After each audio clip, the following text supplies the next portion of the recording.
Hey there, Heather Boyd Wire here, and today I'm making another name out of wire.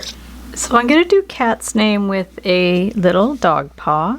And so what I want to do to start is I'm just going to start the C, and to make the curved part of the C you can use a pen if you like. And what I want to do first is just to take this part of the C and bend it back just to get it out of the way a little bit. And then you can adjust the curve of your C with your round pliers. That's not a problem at all. So just bring it around, the size that you want. And after that, it really depends on what letter comes after the C, how you want to bend it. If you're doing an L, you'd have to go up. But because we're doing an A, we're actually going to just go down like this. We're going to go down to form just a little jog there, and we'll take the round pliers and just bend it around to make our A, and then you'll see it sort of blends nicely from the C to the A. So bring this around, and then we want to bend this to the front. Okay, if you need your pliers to help it, you can, otherwise you can just push it to the front. The brass is a little bit stiff, but it's not too bad. So now we're going to bring this up. Now the double T is definitely tricky. So what we're going to do for that is I'll just get this in the right position here. And rather than doing two separate T's and crossing them individually, I found it's easier just to do this part of the T first. So the lines, straight up and down lines, so bend that to the back, and then we'll do the next T. So we're going to bring this up. Okay, so we have like a double T going on here, and then also bend it to the back, make sure they're the same height. And then what I find it's easiest to do is just bend this behind the two T's. Okay, so those are behind the two T's, and then flip it. Now bring this to the front. So hold it a little to the side of the first T, and then bend it around with your round pliers, and not having it too flat either, because it has to be able to go across those two layers of wires. So there we go, it's gone across the two, and then same thing, hold it about the same distance there over here, and bend it to the back. So we're just bending it to the back, and then what you want to do is just bend it down here at the back of the T, so it's going to be pretty discreet. So there you have the double T crossed in one shot, which is, I just find it looks cleaner. And then we're going to bring this one across here, and we want to form the paw, but I thought it would be really fun to do it out of beads. So if you want to do it out of wire, I'll reference the video I did of Amber's name with the wire paw, but for this one I want to do it with the bead. I thought it'd be super cute. So let's go ahead and do that.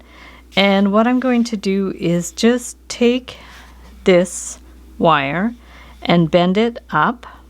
So we'll bend it straight up.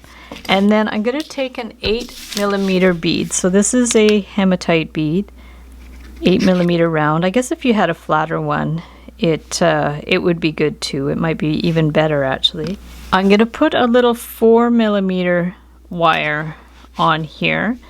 And then what I want to do is I want to surround it with the wire a bit. So we're just going to take the pliers and bend this to the left, and then hold this in place and bend this wire around it. Okay, so we're going to hold it in place, bend this around. Okay, and then I want to do another one. So we're going to take these pliers and bend it up, and put another 4mm bead. Okay, and then bend it around. This wire is a little bit stiff. You can also use copper wire if it's easier. Okay, so we'll bring that to the side, and we want 4 toes. So same thing, just keep putting your beads on there. And then bend that one around. And then one more.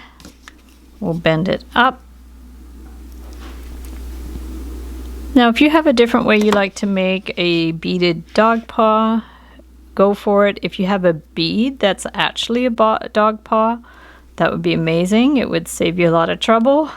And so here we have the toes, and we want to kind of form them around like that. So it's very stylized, but it's cute. And then what I would want to do is actually wrap it around this bead a little bit, just to make it a little more finished. So take the wire and wrap it around here to the front, and then hold it tightly and wrap it to the back. Yeah, I would highly recommend using a softer wire. This one's quite stiff. So we've wrapped it around to the front and then to the back. And then of course you need to finish it off. So just go ahead, make sure you're holding it snugly so it's going to hold in place, and wind it around this part. And you might want to do it a couple of times. So we're just going to wind it around here. Okay, and give it a little bit of a clip behind there. And then for this, we're going to want to make a loop there to put a little jump ring. And the challenge is going to be to figure out how you want to hang that up. You can, here, let's just stick this end in. You can either put like a little jump ring up there, and maybe even you can put one in the middle. You might be able to put a jump ring there. And if you give like a little more slack under one of these wires, you can hang like a jump ring. Like just make sure when you do this one, just give it a little more slack, and then you could actually slip a jump ring into there and hang it up. So there we have Catt with a very stylized little paw. So thanks so much for watching the video. Give it a big thumbs up if you liked it. Be sure to subscribe to my channel for lots more DIY wire art and jewelry making videos. Hit the notification bell to be notified when I go live and when I post new videos. And be sure to comment below and let me know if you make some names out of wire. See you the next time.